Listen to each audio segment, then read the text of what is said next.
Assalamualaikum. Iya. Gini Pak ya, tidak ada yang lebih tahu isi rumah dibandingkan dengan pemilik rumah.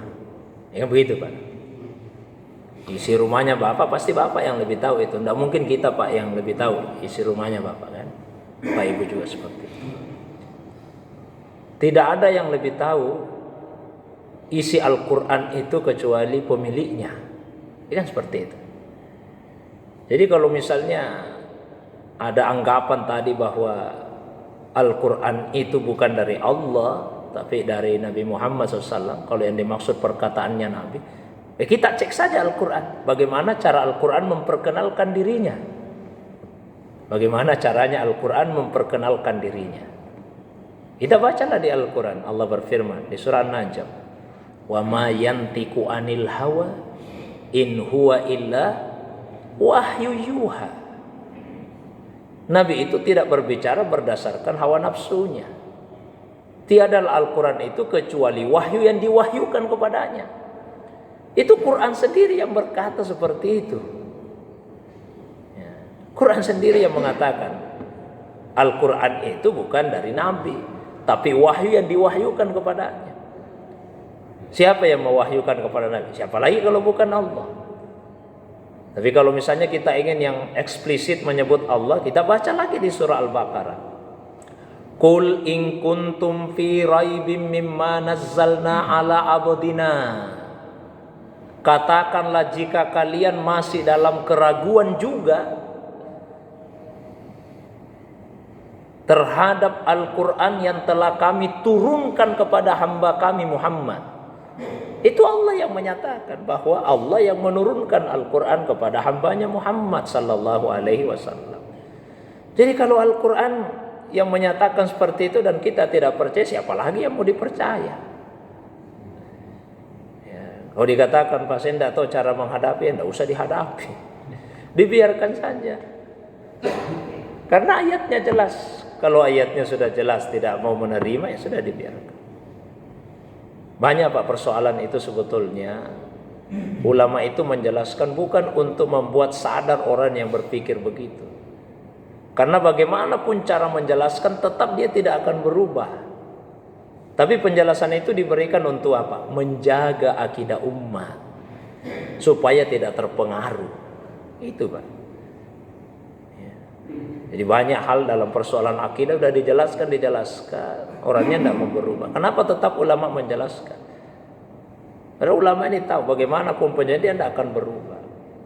Tapi itu tetap dijelaskan untuk menjaga akidah umat.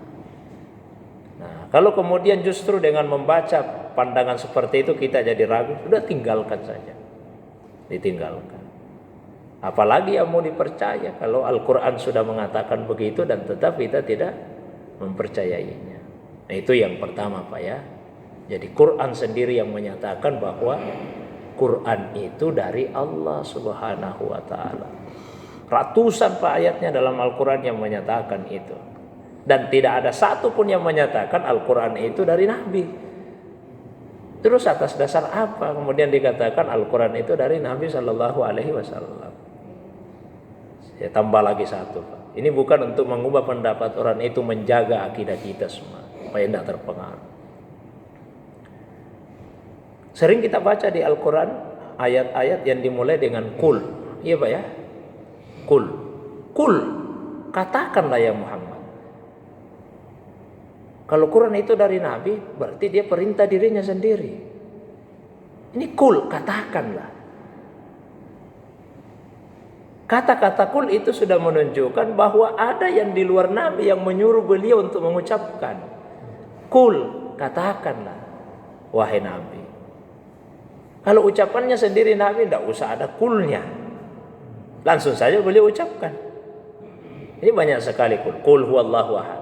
Katakanlah wahai Nabi, huwallahu ahad. Nabi disuruh Pak. Masa Nabi menyuruh dirinya sendiri? Kan tidak mungkin Pak. Nah itu yang terakhir. Terus bagian kedua tentang ingkarus sunnah ya. Ingkarus sunnah itu sudah ada bibit-bibitnya bahkan sejak di masa sahabat. Paling keras di masanya Imam Syafi'i. Dan Imam Syafi'i menghadapi mereka. Itulah sebabnya Imam Syafi'i itu digelari sebagai Nasirus Sunnah, pembelanya sunnah. Itu gelarnya Imam Syafi'i. Karena beliau yang secara frontal menghadapi kelompok ingkar sunnah di masa beliau. Jadi sebetulnya itu masalah klasik dan sudah tuntas dibahas oleh ulama kita. Kita lihat dalil-dalilnya apa sih yang dijadikan pegangan. Oh, ada yang mengatakan di Al-Quran kan sudah disebutkan bahwa Quran itu tibyanan likulli syai, menjelaskan segala sesuatu. Di Al-Quran juga disebutkan ma farratna fil kitabi min syai, kami tidak melupakan sesuatu pun dari Al-Quran. Karena Quran sudah menjelaskan segala sesuatu, maka diasumsikanlah kita tidak butuh lagi sunnah. Kan Quran sudah menjelaskan, iya menjelaskan segala sesuatu. Tapi penjelasan itu ada yang ijmali, ada yang tafsili. Ada penjelasan yang global, ada penjelasan yang terperinci. Sebagian besar penjelasan di Al-Quran ijmali, tidak banyak yang terperinci. Yang terperinci di Al-Quran yang hukumnya tidak akan berubah lagi, tidak ada ya, yang tidak ada lagi inovasi-inovasi, yang tidak ada perkembangan perluasan di dalamnya. Contoh, wanita-wanita yang tidak boleh dinikahi itu dirinci di Al-Quran, Pak. Wanita-wanita yang tidak boleh dinikahi terinci itu.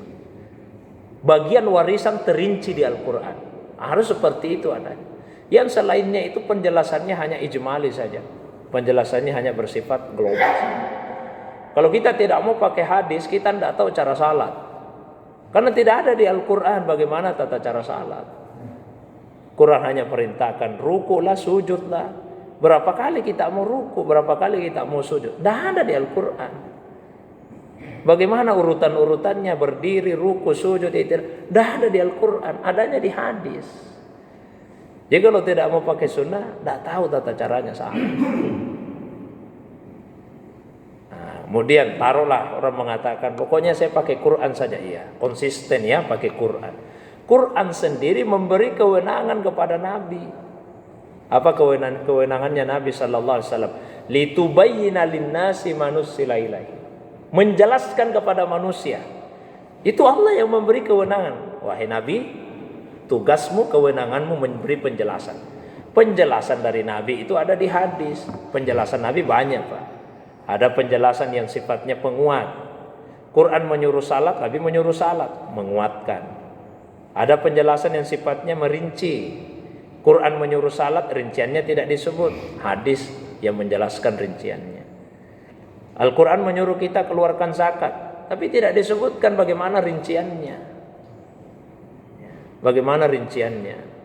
Berapa ekor kambing yang kita keluarkan kalau jumlahnya sekian? Tidak ada di dalam Al-Quran, adanya di hadis. Apalagi zakat fitrah, Pak, tidak ada di Al-Quran itu zakat fitrah, adanya di hadis. Jadi hadislah yang memberikan rincian. Kemudian ada yang namanya pembatas. Al-Quran memberikan pembatasan. Di Al-Quran hanya dikatakan pencuri laki-laki, pencuri perempuan, potong tangannya. Yang mana itu tangan? Tangan dari sini sampai ke sini. Kan ini tangan semua ini, Pak. Ini jari-jarinya. Ini juga tangan ini, lengannya sampai di sini. Sekarang Al-Quran mengatakan potong tangannya. Di mana yang mau dipotong? Di sininya kah? Di sininya, di sininya, atau di sininya? Tidak ada di Al-Quran. Adanya di hadis. Kalau tidak mau pakai hadis, sembaran saja gitu, potong tangannya. Yang mana ya pokoknya, sembaran saja dipotong tangannya. Nah, tidak ada di Al-Quran. Adanya di hadis. Ada namanya takhsis, penghususan. Di Al-Quran disebutkan yusikumullahu fi auladikum lidzakari mislu hadzil unsayain. Intinya anak itu punya hak warisan ketika orang tuanya meninggal. Semua anak. Kesannya begitu di Al-Quran sekarang. Kalau ada anak membunuh orang tuanya, apa dia tetap dapat warisan? Al-Quran tidak menjelaskan. Ada anak murtad, keluar dari Islam, apa dia masih dapat warisan? Quran tidak menjelaskan. Penjelasannya ada di hadis. Jadi coba kalau kita tidak mau pakai hadis, cuma mau pakai Al-Quran, penjelasan-penjelasan seperti itu kita tidak akan mendapatinya. Karena itulah siapa yang mengingkari sunnah Nabi SAW, itu keluar dari Islam, khuruj anil Islam. Karena sama artinya dengan mengingkari Al-Quran. Nah, ini saya jelaskan Pak, dan kalau misalnya mohon maaf Bapak ketemu orang seperti itu, penjelasan ini belum tentu dia terima. Tapi sekali lagi, penjelasan itu diberikan bukan untuk mengubah pendapat orang seperti itu, tapi untuk menjaga akidah umat supaya tidak terpengaruh dengan hal-hal yang seperti itu. Barangkali itu Pak. Wallahu a'lam bishawab. Silakan Pak. Salam.